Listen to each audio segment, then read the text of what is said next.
Hello friends, welcome to my channel movies explainer. आज हम explain करने वाले हैं जॉन विक चैप्टर 2। और चैप्टर 2 की स्टार्टिंग वहीं से होती है जहाँ पे हमारा जॉन विक का चैप्टर 1 एंड हुआ था। और जैसा कि हमने चैप्टर 1 में देखा था कि जॉन विक ने वीगो को मार करके अपनी डॉगी की मौत का बदला ले लिया होता है, जिसके बाद वो अब अपनी कार में बैठता है और कार को तेज़ी से भगाने लगता है। और फिर यहीं से हमारी मूवी की स्टार्टिंग होती है जहाँ पे हम देखते हैं कि जॉन विक अब जानबूझ के अपनी कार को एक दूसरी कार से टकरा देता है। उस कार के अंदर एक शख्स बैठा होता है और वो शख्स बेहोश हो जाता है। अब जॉन विक उस शख्स के पास जाता है और उसकी आईडी पासवर्ड चुरा करके वहाँ से भाग जाता है। जिसके बाद हमें एक गैराज का सीन दिखाते हैं जहाँ पे ड्रग्स का कारोबार हो रहा होता है। और ये ड्रग्स का कारोबार अब्राहम टाहरासोन नाम का शख्स किया करता था। और अब्राहम और कोई नहीं जबकि वीगो का ही भाई होता है। यहाँ पे हमें जॉन को दिखाते हैं। जॉन ने जिस शख्स की गाड़ी चुराई होती है वो जबकि वो अब्राहम का ही एक क्लाइंट होता है। साथ ही जॉन ने जिसकी गाड़ी चुराई थी वो भी इसी की कंपनी का एक एम्प्लॉय होता है। और पार्ट फर्स्ट में जब जोसेफ ने जॉन की कार चुराई थी तो वो कार भी इसी के पास होती है। और अब ये सारी बातें जानने के बाद अब्राहम अपने असिस्टेंट को कॉल लगाता है और उससे कहता है कि जॉन अपनी कार को ढूंढने के लिए यहाँ पे जरूर आएगा। और फिर हमें यहाँ पे फ्लैशबैक का सीन दिखाते हैं जहाँ पे हमें अब्राहम को दिखाया जाता है और वो अपने असिस्टेंट को जॉन के बारे में बता रहा होता है और कहता है कि जॉन की मर्जी के बिना कुछ नहीं होता है और अगर उसकी जिसमें मर्जी शामिल होगी तब वो काम होके ही रहेगा। उसने एक बार एक क्लब के अंदर 3 शख्स को एक पेंसिल की मदद से ये मार डाला था। और फिर उसी टाइम देख पाते हैं कि अब अब्राहम के अड्डे पे जॉन भी पहुंच जाता है अपनी कार को वापस देने के लिए। जिसके बाद हमें वहाँ पे एक बहुत बड़ी फाइट दिखाई जाती है। वहाँ पे अब्राहम के काफ़ी सारे गुंडे होते हैं जो जॉन से फाइट कर रहे होते हैं, लेकिन जॉन जो काफ़ी ज़्यादा पावरफुल होता है वो अब उन सभी गुंडों को मार करके सीधे अब्राहम के कैबिन में पहुँच जाता है। अब वहाँ अब्राहम के टेबल पे ड्रिंक्स रखी होती है थी। अब जॉन 2 ग्लास में सर्व करता है और एक ग्लास अब्राहम की तरफ बढ़ा करके कहता है कि आई वॉन्ट पीस, यानी कि मुझे सब कुछ अब शांत चाहिए और अब मैं कोई भी झगड़ा नहीं चाहता हूँ, मैं शांति से सारा काम करना चाहता हूँ। लेकिन यहाँ पे अब्राहम जो जॉन से कहता है कि क्या तुम जैसे इंसान को पीस मिलना मुमकिन है। यहाँ पे जॉन अब्राहम से कहता है कि अगर कोशिश किया जाए तो सब कुछ मुमकिन है। अब ये दोनों शांति से बैठ करके एक समझौता करते हैं और एक समझौता करने के बाद जॉन यहाँ से अब अपने घर वापस चला जाता है। जॉन के पास अब उसकी कार होती है जो काफी ज्यादा टूट चुकी होती है और वो उसी की मदद से अपने घर पहुँचता है। तब वो अपनी कार में अपनी वाइफ की फोटो को पड़ा हुआ देखता है और उसे उठा करके अपनी वाइफ को याद करने लगता है। फोटो को देख करके जॉन काफी ज्यादा डीप चला जाता है अपनी वाइफ की सोच में। जिसके बाद अब जॉन अपने घर पहुंचता है और घर में जाकर के वो अपने डॉगी को देखता है और वो डॉगी काफी बेसब्री से जॉन का इंतजार कर रहा होता है। जिसके बाद जॉन अब अपने डॉगी के साथ काफी सारा टाइम स्पेंड करता है और फिर हमें नेक्स्ट डे का सीन शिफ्ट करते हैं जहाँ जॉन अपने डॉगी के साथ खेल रहा होता है। तभी वहाँ पे अब ओरेलियो आ जाता है और जॉन अपनी कार को अब ओरेलियो को रिपेयर करने के लिए दे देता है। उसके बाद जॉन अपने घर में आता है और अब वो उस बैग को उठाता है जो उसे चैप्टर 1 में उठाया होता है। और फिर जॉन उसमें अपने शूट गन और साथ ही उसमें सिक्के रख करके उसे दोबारा से जमीन में दफना देता है। उसके बाद हमें रात का सीन शिफ्ट करते हैं जहाँ पे अब जॉन के घर का डोरबेल बजता है और जब जॉन अपने डोर को ओपन करने आता है तब उसके सामने उसका एक पुराना दोस्त एंटोनियो खड़ा होता है और एंटोनियो जॉन की वाइफ और डॉग को मरने के लिए शोक जताता है। जिसके बाद वो जॉन से कहता है कि मुझे काफी दुख हुआ तुम्हारे बारे में ये सब सुन करके और मैं यहाँ पे तुमसे एक काम कराना चाहता हूँ। जॉन एंटोनियो से कहता है कि मैंने अब वो सारा काम करना छोड़ दिया है। तभी एंटोनियो अपने पॉकेट से एक मार्कर निकालता है और मार्कर को और जॉन को दिखाता है और उसे कहता है कि तुमने शपथ ली थी कि तुम इससे मुकर नहीं सकते। और मार्कर ये एक पेंडेंट जैसा दिखने वाला एक डिवाइस होता है और इसे ब्लड मार्कर कहा जाता है। और अंडरवर्ल्ड की दुनिया में ये एक ऐसा चीज होता है जिससे अगर एक इंसान दूसरे इंसान को दे देता है तो इसके लिए उसे वो काम करना ही पड़ता है। और इसीलिए एंटोनियो अब जॉन से कहता है कि तुमने मुझसे खून का सौदा किया था, इसीलिए तुम्हें अब ये काम करना ही पड़ेगा। जिसके बाद जॉन एंटोनियो से कहता है कि तुम इस मार्कर को लेकर के यहाँ से चले जाओ क्योंकि अब मैं तुम्हारा कोई काम नहीं करूंगा क्योंकि मैंने वो सब काम करना छोड़ दिया है। तब एंटोनियो जॉन से कहता है कि तुम चाहो या ना चाहो लेकिन तुम्हें फिर भी मेरा काम करना ही पड़ेगा। और ये सारी बातें कहने के बाद एंटोनियो वहाँ से चला जाता है। लेकिन एंटोनियो बाहर आने के बाद ही तुरंत वो जॉन के घर पे ग्रेनेड लॉन्च कर देता है जिससे कि उसके पूरे घर में ब्लास्ट होता है और जॉन की जितनी पुरानी यादें होती है वो सब भी अब मिट जाती है। लेकिन इसी ब्लास्ट में जॉन और उसका डॉगी दोनों बच गए होते हैं। उसके बाद हमें नेक्स्ट का सीन शिफ्ट करते हैं जहाँ पे हमें जॉन को हॉस्पिटल में दिखाया जाता है। यहाँ पे जॉन और उसका डॉगी कॉन्टिनेंटल में विंस्टन से मिलने जाता है। विंस्टन जो इस कॉन्टिनेंटल होटल का मैनेजर होता है और अब वो विंस्टन से सारी बातें बताता है और कहता है कि एंटोनियो ने मेरे पूरे घर को जला दिया है विंस्टन जॉन से कहता है कि तुमने एंटीना जैसे इंसान को ब्लड मार कर दिया है तो फिर वो इसका मिसयूज तो करेगा ही। तब जॉन विंस्टन से कहता है कि मेरे पास उस टाइम कोई रास्ता नहीं था, इसी वजह से मुझे ब्लड मार्कर को एंटीनो को देना ही पड़ा होते हैं। तब विंस्टन जॉन से कहता है कि दो नियम जो कभी भी तोड़े नहीं जा सकते। पहला, कॉन्टिनेंटल होटल में कभी भी लूट मार, चोरी या मार, खून खराबा कभी भी कुछ नहीं हो सकता। और दूसरा नियम, अगर जिसके पास ब्लड मार्कर होता है उसका कहना तो मानना ही पड़ता है और उसका दिया हुआ काम भी करना पड़ता है। और अगर तुमने इन दोनों रूल्स में से किसी को एक को भी तो तुम्हें एक्स कम्युनिकाटो घोषित कर दिया जाएगा, जिसके अंदर दुनिया के सभी माफिया तुम्हें कहीं से भी ढूंढ जान से मार डालेंगे। यहाँ पे विंस्टन जॉन को एक आइडिया देता है और उसे कहता है कि तुम पहले अपने मार्कर का काम पूरा कर लो, उसके बाद चाहे तो तुम उसे मेरे सामने ही जान से मार डालना, मुझे उससे कोई प्रॉब्लम नहीं होगी, लेकिन मारने से पहले तुमने जो उससे वादा किया है उसे पूरा करना होगा। और विंस्टन की बातें सुनने के बाद जॉन अब सीधे कॉन्टिनेंटल होटल से बाहर जाना चाहता है। साथ ही जो जॉन का डॉगी होता है उसे वो कॉन्टिनेंटल में छोड़ के सीधे एंटोनी से मिलने के लिए निकल जाता है। यहाँ पे हमें एंटीनो को दिखाया जाता है जो पहले से ही जॉन का वेट कर रहा होता है। तब जॉन एंटीनो से कहता है कि आखिर तुम मुझसे क्या काम कराना चाहते हो। तब एंटीनो जॉन से कहता है कि हाई टेबल जो इस दुनिया की सबसे बड़ी माफिया है उसमें सिर्फ और सिर्फ 12 सीट है और हर एक टेबल पे एक माफिया बैठा होता है। मेरे पिता ने मरने के बाद से उस सीट को मुझे न दे करके मेरी बहन को दे दी और इसीलिए अब मैं उस सीट को पाना चाहता हूँ और मैं चाहता हूँ कि तुम मेरे लिए मेरी बहन जियाना को जान से मार डालो। तब जॉन एंटीनो से कहता है कि तो फिर ये काम तुम खुद क्यों नहीं कर सकते हो। तब एंटीनो जॉन से कहता है कि इसके पीछे कुछ रीजन है। अभी इस समय जाना अपने रूम में है और उसके पास काफी सारी हाई सिक्योरिटी है क्योंकि अब थोड़ी देर में ही राज्याभिषेक होने वाला है। और ये कह के वो वहाँ से चला जाता है, जिसके बाद जॉन अब सीधे बैंक पे जाता है और बैंक से फिर वो अपने उसी बॉक्स को बाहर निकालता है जिसमें उसका सूट, गन और गोल्ड कॉइन्स रखे होते हैं उन्हें, और उस सूट को अब दोबारा से जॉन पहन लेता है। उस सूट को पहनने के बाद वो दोबारा से अब जैन के रूम में जाता है। माफिया की दुनिया में हर शहर में एक कॉन्टिनेंटल होटल होता है, तो इसीलिए अब उस शहर में भी एक कॉन्टिनेंटल होटल होता है और जॉन अब उस कॉन्टिनेंटल होटल में जाकर के अपने लिए एक रूम बुक करवाता है।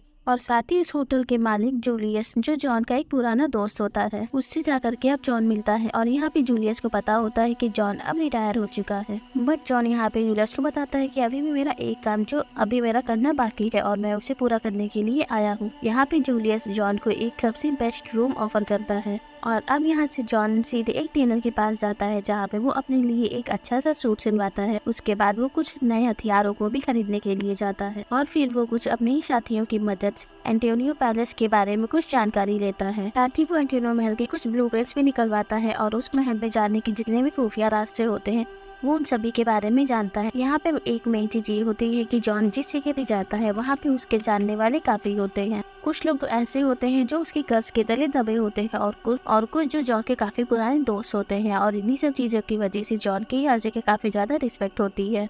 और फिर यहाँ से हमारा सीन शिफ्ट करते हैं सीधे जॉन के पास। जॉन एंटोनियो पैलेस में पहुंच जाता है और वहां जाने के बाद वो देखता है कि आज ही पैलेस में काफी बड़ी पार्टी चल रही होती है क्योंकि यहाँ पे जैन का आज राज्याभिषेक होने वाला होता है। और यहाँ पे जॉन पीछे के रास्ते से पैलेस के अंदर एंटर करता है और वो जिस जगह से जाता है वहाँ पे अपने कुछ हथियारों को छिपाता जाता है। उसके बाद हम जियाना को देख पाते हैं जो अब किसी मिस्टर अकोने से मिलने के लिए जा रही होती है और यहाँ में पता चलता है कि जियाना के लोगों ने मिस्टर अकोने के कुछ इलाकों को अपना लिया होता है और अपने इलाकों को छुड़वाने के लिए मिस्टर अकोने जियाना से मिलने के लिए आता है। लेकिन यहाँ पे जियाना अकोने की कोई बात नहीं सुनती है और उसे यहाँ से जाने के लिए कह देती है। उसके बाद जियाना अपने बाथरूम में जाती है नहाने के लिए। वहीं पे अब उसके सामने जॉन आ जाता है और वो जॉन को देख करके कहती है कि एक समय पे मैं तुम्हें अपना दोस्त माना करती थी। तब जॉन रिप्लाई में जियाना से कहता है कि मैं तो तुम्हें अभी भी अपना दोस्त मानता हूँ। लेकिन यहाँ पे जॉन का चुपके से आना, वो समझ जाती है कि उसे किसी ने मुझे मारने के लिए ही भेजा है। और फिर जियाना जॉन से पूछती है कि आखिर तुम्हें यहाँ पे किसने भेजा है मुझे मारने के लिए। तब जॉन जियाना से बताता है कि तुम्हें मारने के लिए तुम्हारे खुद के भाई ने ही मुझे सुपारी दी है और वो तुम्हें मरवाना चाहता है। और ये चीज सुन करके जियाना अपने दोनों हाथों की नसों को काट करके पानी के टब में लेट जाती है और टब में जितना भी पानी होता है वो सब खून से लथपथ हो जाता है। और ये चीज देख करके जॉन जियाना से पूछता है कि तुमने ऐसा क्यों किया है। तब जियाना जॉन से कहती है कि मैंने अपनी जिंदगी में जो भी चीजें की है वो मैंने खुद की मर्जी से की है, जिसमें मेरी पसंद होगी और अब मैं अपनी मौत को भी खुद से ही करूंगी। लेकिन मरने से पहले जियाना जॉन से एक बात पूछती है और कहती है कि अगर मेरी जगह हेलन यहाँ पे होती तो फिर क्या तुम हेलन को भी मार देते। यहाँ पे जॉन जियाना की बातों का कोई जवाब नहीं देता है और फिर यहाँ पे जियाना की मौत हो जाती है। जॉन जियाना को चेक करने के लिए कि वो अभी तक मरी है या नहीं, इसी वजह से वो अब उसके सर में एक गोली मार देता है और फिर वो उसके बाथरूम से निकल जाता है। जॉन को यहाँ से जाते वक्त जियाना का जो बॉडीगार्ड होता है वो उसे देख लेता है और जियाना का बॉडीगार्ड अब जॉन तक, क्या तुम अभी भी ये सारा काम कर रहे हो? तब जॉन कहता है कि हाँ, मैं अभी भी अंडरवर्ल्ड का काम कर रहा हूँ। लेकिन यहाँ पे जियाना का बॉडीगार्ड समझ जाता है कि ये झूठ बोल रहा है और इसी वजह से इन दोनों के बीच में फायरिंग हो जाती है। लेकिन यहाँ पे जॉन ने भी बुलेट प्रूफ सूट पहन रखा होता है, साथ ही बॉडीगार्ड ने भी बुलेट प्रूफ सूट पहन रखा होता है, इसी वजह से इन दोनों को कुछ नहीं होता है और जॉन मौका देख करके वहाँ से जान बचा करके भाग जाता है। लेकिन यहाँ पे जॉन के पीछे काफी सारे सिक्योरिटी गार्ड पड़े हुए थे, वो सभी जॉन के ऊपर लगातार फायरिंग कर रहे होते हैं। लेकिन जॉन जो काफी ज्यादा पावरफुल होता है, इसी वजह से वो सभी सिक्योरिटी गार्ड को एक एक करके मार देता है और फिर वो जिस रास्ते से आया होता है उसी रास्ते से वो वापस बाहर निकल जाता है। बाहर निकलने के बाद भी कुछ ही सिक्योरिटी गार्ड जो अभी भी जॉन के पीछे पड़े होते हैं, जिन्हें जॉन अब अपने खुद की वेपन से जान से मार डालता है। लेकिन अब वो आगे रास्ते में जा रहा होता है, उसी टाइम वहाँ पे अब जियाना का बॉडीगार्ड आ जाता है और वो अपनी कार से जॉन को खूब तेजी से टक्कर मारता है, जिससे जॉन काफी ज्यादा इंजर्ड हो जाता है। और अभी ये दोनों और टक्कर लगने की वजह से उसका बॉडीगार्ड भी बाहर आके गिरता है और फिर ये दोनों लड़ते लड़ते सीधे कॉन्टिनेंटल होटल के कांच को तोड़ करके उसके अंदर गिर जाते हैं। यहाँ पे जूलियस मौजूद होता है और जूलियस अब इन दोनों को लड़ने से रोक देता है, क्योंकि इस होटल में खून खराबा भी नहीं होना चाहिए। जिसके बाद ये लोग अब रुक जाते हैं। हमें फिर वहाँ से एक क्लब का सीन शिफ्ट करते हैं, जहाँ पे हमें इन दोनों को दिखाया जाता है और ये दोनों आपस में ड्रिंक शेयर कर रहे होते हैं। यहाँ पे जियाना का बॉयफ्रेंड, जिसका नाम केसिन होता है, वो अब जॉन से पूछता है कि आखिर तुमने जियाना को क्यों मारा था। जॉन केसिन को बताता है कि मुझे ब्लड मारकर दिखाया गया था और उसी की वजह से मुझे ये काम करना पड़ा। केसिन जॉन से कहता है कि तुमने मेरी सबसे अच्छी दोस्त को जान से मार डाला है और उसका बदला मैं तुमसे लेकर ही रहूंगा। मैं यहाँ से बाहर निकलने के बाद तुम्हें जान से मार डालूंगा, लेकिन इसी बीच में तुम्हें एक फेवर देना चाहता हूँ। मैं तुम्हें ज़्यादा तड़पाऊंगा नहीं, मैं तुम्हें सीधे ऊपर पहुँचा दूंगा। तब जॉन किचन से कहता है कि सही कहा, मैं भी तुम्हारे साथ ऐसे ही करने वाला हूँ। फिर हमें नेक्स्ट का सीन शिफ्ट करते हैं, जहाँ पे जॉन अब आकर के जूलिया से मिलता है और होटल से चेकआउट कर देता है। उसके बाद हमें सीन शिफ्ट करते हैं एंटोनियो के पास और एंटोनियो ने जॉन के ही ऊपर $7 मिलियन का इनाम रख दिया होता है और इसी चीज की खबर अब पूरे कॉन्टिनेंटल होटल में भी लग जाती है और सभी माफिया के पास भी ये इन्फॉर्मेशन पहुंच जाती है। और फिर जॉन जब इस शहर से जा रहा होता है, तब वहाँ पे सभी लोग अब जॉन की जान के पीछे पड़ गए होते हैं। वहाँ पे जितने रोगी होते हैं वो सभी जॉन को जान से मारना चाहते थे, लेकिन यहाँ पे जॉन हार नहीं मानता है और वो एक एक करके सभी लोगों को मारता जाता है। और फिर जॉन जैसे तैसे करके एक ट्रेन में पहुँचता है और जैसे ही वो ट्रेन में एंटर करता है, तब उसके सामने वहाँ पे केसिन होता है और फिर केसिन जॉन के ऊपर अटैक करने लगता है। यहाँ पे हमें जॉन और केसिन के बीच एक बहुत बड़ी फाइट दिखाई जाती है, जिस दौरान जॉन अब एक चाकू लेता है और वो केसिन के सीने में घुसा देता है और फिर जॉन वो केसिन से कहता है कि अगर तूने इस चाकू को बाहर निकाला तो फिर तुम्हारी मौत यहीं पे हो जाएगी और मैंने तुम्हें इसीलिए जिंदा छोड़ दिया है क्योंकि मेरे तुमसे कुछ कनेक्शन जुड़े हुए हैं। और ये कह के जॉन अब ट्रेन से बाहर निकल जाता है, लेकिन वहाँ पे काफी सारे लोग होते हैं जो जॉन की अभी भी पीछे पड़े होते हैं उसे मारने के लिए। इसी सारी लड़ाई के दौरान जॉन भी काफी ज्यादा इंजर्ड हो चुका होता है और वो अभी किसी भिखारी के पास जाता है और उसे गोल्ड कॉइन देकर के उससे कहता है कि मुझे उसके पास लेकर के चलो। लेकिन तरह के वहाँ पे अब काफी सारे माफिया पहुंच जाते हैं जो जॉन के पीछे पड़े होते हैं, लेकिन वहीं पे जो भिखारी होता है वो भी काफी ज्यादा पावरफुल होता है और वो एक एक करके उन सभी माफियों को वहीं पे जान से मार देता है। जिसके बाद हमें नेक्स्ट का सीन शिफ्ट करते हैं। हमें जॉन को दिखाया जाता है, उसके अब जितने भी घाव होते हैं उन सभी को भर दिया जाता है। उसके शरीर में पूरी पट्टी बंधी होती है और जॉन को एक सेफ जगह में रखा जाता है। यहाँ पे एक साथ पहले जॉन ने इस भिखारी से कहा होता है कि मुझे उसके पास पहुँचा दो। जिसकी बात करता है वो एक होता है बावरी, और बावरी किंग की लड़ाई जॉन से काफी टाइम पहले हुई थी और उसी लड़ाई में जॉन ने बावरी किंग को जिंदा छोड़ दिया था और अब वो चाहता है और बावरी किंग अब जॉन की इस लड़ाई में उसकी मदद करे। फिर हमें यहाँ में बावरी किंग को दिखाते हैं। जॉन अब बावरी किंग से ये सारी बातें कहता है, लेकिन बावरी किंग जॉन को उसकी मदद करने के लिए मना कर देता है और कहता है कि तुम्हारे ऊपर तो $7 मिलियन का इनाम रखा गया है, तो अगर मैं चाहूँ तो मैं तुम्हें अभी यहीं पे जान से मार दूँ और $7 मिलियन का इनाम जीत सकता हूँ। तब जॉन बावरी किंग को बताता है हाई टेबल पर जो 12 सीट है उनमें से एक सीट जो अब एंटीरो को मिलने वाली है और वो और तुम एक बहुत बड़ी दुश्मन हो और जैसे ही अब एंटीरो सीट पे बैठेगा तो वो सबसे पहले तुम्हें ही मरवाएगा, तो मैं तुम्हारे लिए उसे जान से मार सकता हूँ जिससे कि तुम्हारी और तुम्हारे लोगों की जान बच जाएगी। और जॉन की सारी बातें सुनने के बाद बाबरी किंग उसकी मदद करने के लिए रेडी हो जाता है और फिर जॉन को वो एक गन देता है। उस गन में काफी गोलियां होती हैं और हर एक गोली की कीमत 1 करोड़ की होती है और उन सभी गोलियों की कीमत जॉन को चुकाना होता है। अगर वो 3 गोलियों का यूज करेगा तो उसे 3 करोड़ रुपए बाबरी किंग को देने होंगे। साथ ही बाबरा किंग अब जॉन को एंटीनो का पता भी बताता है और कहता है कि वो इस समय एक म्यूजियम में होगा। जिसके बाद हम जॉन को देखते हैं और वो अब उस म्यूजियम में पहुंच जाता है जहाँ पे हमें एक बड़ी फाइट दिखाई जाती है। फिर जॉन जिसके पास गन है और उसमें 6 गोलियां होती हैं और वो उसे 6 गोलियों से 6 लोगों को मार देता है। लेकिन उसी बीच यहाँ पे एंटीनो जो अब वहाँ से जान बचा करके भाग जाता है और एंटीनो ये जानता था कि कॉन्टिनेंटल होटल के अंदर खून खराबा करना बिल्कुल मना है, इसीलिए वो सबसे पहले कॉन्टिनेंटल होटल में पहुंचता है और वहां जाने के बाद वो विंस्टन से मिलता है और उससे जॉन की मेंबरशिप खत्म करने के लिए कहता है। यहाँ पे विंस्टन एंटीनो से कहता है कि जॉन ने अभी तक कोई भी रूल को नहीं ब्रेक किया है, इसी वजह से मैं उसकी मेंबरशिप को नहीं खत्म करूँगा। यहाँ पे हम जॉन को देखते हैं और वो भी कॉन्टिनेंटल होटल में पहुँच जाता है। अपने सामने वो अब एंटीनो को देख पाता है। यहाँ पे विंस्टन जो अब जॉन को यहाँ से जाने के लिए कहता है, लेकिन यहाँ पर जॉन बिना कुछ सोचे समझे गन से एंटीनो के सर में फायरिंग कर देता है। यहाँ पे एंटीनो की मौत हो जाती है, जिसके बाद जॉन अपने डॉगी के साथ अपने उसी जले हुए घर में वापस चला जाता है।